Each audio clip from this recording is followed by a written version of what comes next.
I'm a Conservative, but I'm not sure there's a Conservative party anymore. I mean, it's pretty questionable. I would like to feel some sympathy for the Prime Minister, but I don't really, because he was in favour of two of the biggest errors in modern British politics. Chris Patten, let me come to you first. You ran the Tory campaign in 1992. It was widely accepted that Labour would win, but though you lost your seat, John Major scraped back with enough of a majority to last another 5 years. Can I take it you see no chance of a repeat of that in 2024? You're dead right. The difference then was that, first of all, John Major had the benefit of the doubt, which is the most important attribute in politics. And who could possibly give the benefit of the doubt to the Conservative Party? Or it still calls itself the Conservative Party today. I watched the debate last night, which I thought was pretty dire. My wife couldn't do her patriotic duty and see it all the way through. She had to withdraw after a bit.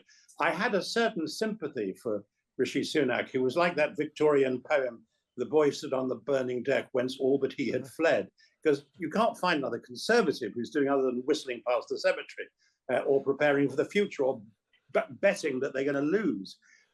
I think the pity is that taken together, the Conservative campaigns and the Labour campaigns are pretty dire for the future of British democracy. I understand why Keir Starmer feels he's got this tray full of glasses with large majorities in them. He's got to stagger across the room with it, and he doesn't want to risk upsetting it. I can understand that. But sooner or later, he's going to be Prime Minister, and he's then going to be faced with an awful lot of horrible problems.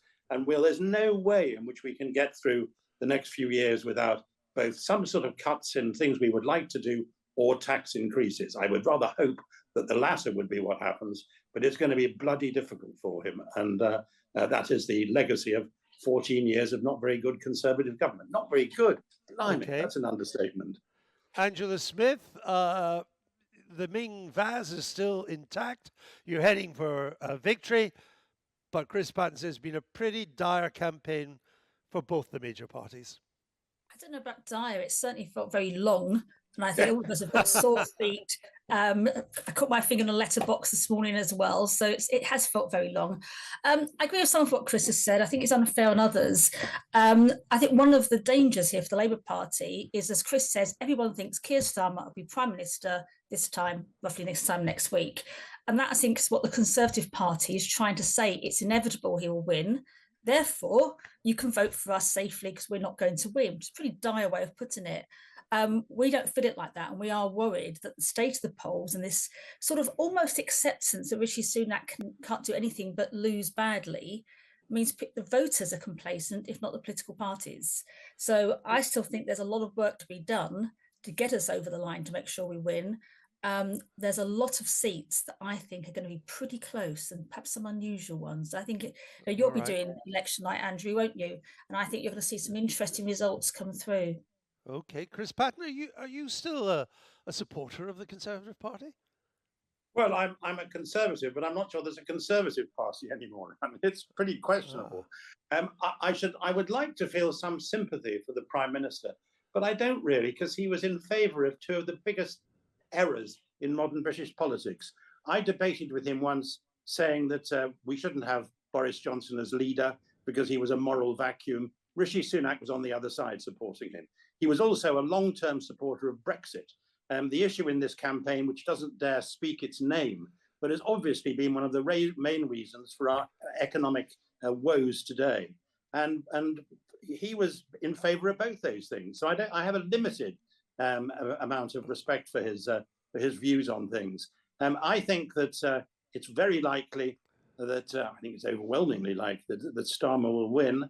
And I think he'll then find himself facing, with a pretty good team of individuals, really awful problems. I think if you want to know what the situation is really like, you'd only have to read Paul Johnson, and not just what he says week by week for the Institute of Fiscal Studies, but that wonderful book he wrote last year called Follow the Money, which sets out in detail what a hell of a lot of manure we're in. I think that's why I really do agree with Chris, actually. I do agree with Chris with that. There has been poor government and poor governance over the last 14 years. And until you're in government and you see what's in the books, we don't know the full scale of that. So We're Well, not. you pretty much do know. That's an Not old everything. saw. Oh, we've seen the books. You pretty much do know. With the Office of Budget Responsibility, now oppositions get to see the books a You lot see the more books, but you than they don't did know for. everything that's lurking there, and I No, still you think know there may most be that some pleasant surprises. unless they've hidden something. You know most that matters. I mean, how long will Labour's honeymoon last, Angela Smith? I mean, given Mr. Starmer's inability to answer simple questions, it That's might a not bit be long. unfair. It not be That's a bit long. unfair. No, that's a bit unfair. I think we have to have the marriage before we have the honeymoon.